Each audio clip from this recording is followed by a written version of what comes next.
Hey friends, if you encounter the error, the app didn't restart the start in the required time on Windows, then please watch this video. So before anything else, open the Microsoft Store either from here or search for it in the Windows search bar and open it. Go to library on the list on the left hand side, and if you find this app, then you can simply update it.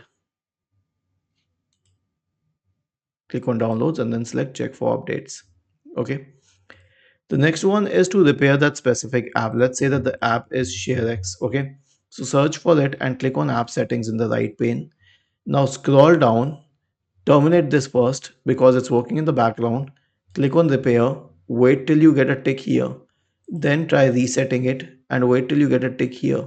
And if this doesn't help either, then simply uninstall the app and then return to the Microsoft Store, search for ShareX or whatever app it is, go to ShareX and then install it. Was this helpful?